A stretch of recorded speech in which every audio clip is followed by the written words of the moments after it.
Friends 2 years back ఒకటి సాయి పల్లవిది ఒక video చేసిన. అది నేను డెమో చూపిస్తాను ఎలా ఉందో చూడండి. ఓకే. ఒకసారి చూడండి. మీకు నచ్చితే లైక్ చేయండి.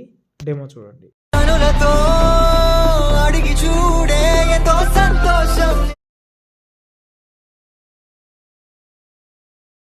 నిన్ను దచేసి చూడే గట్టి గువ్వాలెక్క చూసుకుంటానే. చూశారు కదా! సాయి పల్లవి వీడియో నేను ఆల్రెడీ ఇంతకుముందు 2 ఇయర్స్ బ్యాక్ చేసిన. ఓకే. మీరు వీడియో అయితే లాస్ట్ వరకు చూడండి. ఈ వీడియో మీకు చాలా హెల్ప్ అవుతుంది. ఫేమ్ టైప్‌లో ఉంటది. చాలా బాగా కూడా ఉంటది. అంటే ఇది ఎందుకు చేశానంటే మీకు ఇలాంటి ఫేమ్స్ టైప్‌లోనే ఒక పేజ్ అయితే ఉంది. లిరికల్ ఆహ్, కింగ్ బీట్ అని సంథింగ్ ఏదో ఉంది. సంథింగ్ నేను మర్చిపోయాను. వీలుంటే స్క్రీన్‌షాట్ పెడతానులే గానీ, ఆ ఐడీలో నేను చూషినా, కానీ మనం ఇంతకుముందు చేసినాం. మాక్సిమం ఆ ఐడీలో మొత్తం ఫేమ్స్ వీడియోసే ఉంటాయి. చాలా ట్రెండింగ్‌లో ఉన్నాయి. మీకు వీలుంటే ట్రై చేయండి బాగుంది కాబట్టి. ఎందుకంటే ఎప్పుడైనా ఆహ్, కొన్ని ట్రెండింగ్స్ ఫేమ్స్ అనేది బాగుంటది కాబట్టి అంటే కనిపించనీకే.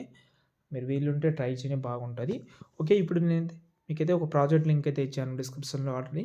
డిస్క్రిప్షన్‌లోకెళ్ళండి మీరు. ఇంకోటి ఒక ఫోటో లింక్ కూడా ఇచ్చాను. అది కూడా డౌన్లోడ్ చేసుకోండి. అంటే హుడ్ ఫోటోస్ 2 ఉన్నాయి. 2 డౌన్లోడ్ చేసుకోండి. మీకు హెల్ప్ అవుతుంది. ఇప్పుడు ప్రాజెక్ట్ అయితే ఓపెన్ చేద్దాం. ఓపెన్ చేసిన తర్వాత ఫస్ట్ అయితే ఇలాగైతే ఉంటది. కింద ప్లస్ సెకండ్ మీడియాలోకెళ్ళి ఫస్ట్ ఒక ఇమేజ్ ఇచ్చాను. ఇది యాడ్ చేసుకోండి. దీన్ని ఎండింగ్ వరకు జరిపేసేయండి. లాంగ్ ప్రెస్ చేసి డౌన్‌లో తీసుకురండి చెప్తాను. ఓకే. డౌన్‌లో తీసుకొచ్చిన తర్వాత ఎఫెక్ట్ ఆప్షన్‌లోకెళ్ళి యాడ్ ఎఫెక్ట్‌లోకెళ్ళి టైల్స్ ఎఫెక్ట్ యాడ్ చేయండి. 2 ఇచ్చాను కాబట్టి ఆ 2లో మీరు హుడ్ ఇమేజ్ ఏదైనా ఒకటి యాడ్ చేసుకోండి. ఈ పైన క్రాప్ అని ఉంది కదా! కింద మిర్రర్ ఆన్ చేసి క్రాప్‌ని మీరైతే 1.15 పెట్టుకోండి. ఎందుకంటే సైడ్‌లో మనకు బ్లాక్ అనేది ఉండాలి. బ్లాక్ అయిపోతది.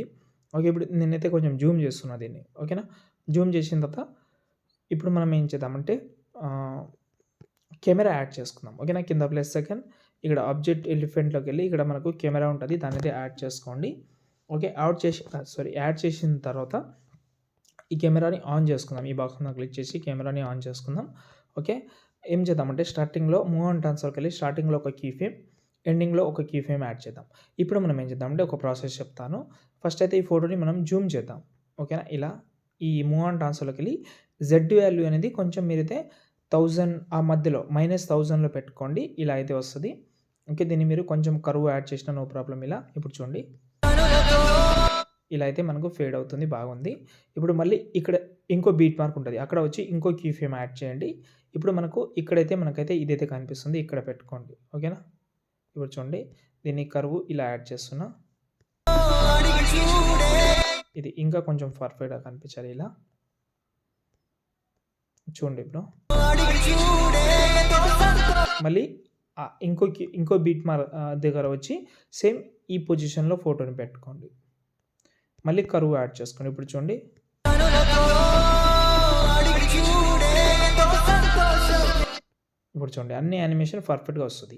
ఇప్పుడు దీనికి మనం రొటేషన్‌లోకెళ్దాం. ఈ కెమెరాని యాడ్ చేసి, కెమెరాని సెలెక్ట్ చేసి మూవ్ ఆన్ ట్రాన్స్‌ఫర్‌లోకెళ్ళి రొటేషన్‌లోకెళ్ళి స్టార్టింగ్‌లో ఒక కీ ఫ్రేమ్. స్టార్టింగ్ అంటే ఆ బీట్ మార్క్ దగ్గర ఒక కీ ఫ్రేమ్, ఇంకో బీట్ మార్క్ అంటే కొన్ని మధ్యలో చిన్న చిన్న బీట్ మార్క్ ఉంటది. అవి వదిలేసి ఇంకో బీట్ మార్క్ దగ్గర వదిలేసి కొంచెం రొటేట్ చేసుకోండి ఇలా. మళ్ళీ ఎండింగ్‌లో వచ్చి ఇలా. ఇలా. ఓకే. ఇలా. అన్నీ మీరు కొంచెం వన్ బై వన్ రొటేట్ చేస్తూ ఇది చేయండి. బాగుంటది. ఇలా. ఓకే. మీకు కనిపిస్తుందా అది యానిమేషన్ బాగా కనిపిస్తది. కాబట్టి యానిమేషన్ మాత్రం పర్ఫెక్ట్‌గా చేయండి. లేదు మాకు కొంచెం ఇబ్బందిగా ఉందని అనుకుంటే నేను కెమెరా పెడతాను. ఆ కెమెరాని మీరు కాపీ నుంచి పేస్ట్ చేసుకుంటే సెట్ అయిపోతది. మీరు చెప్పండి అంతే. దాని తర్వాత సేవ్ చేసుకోండి.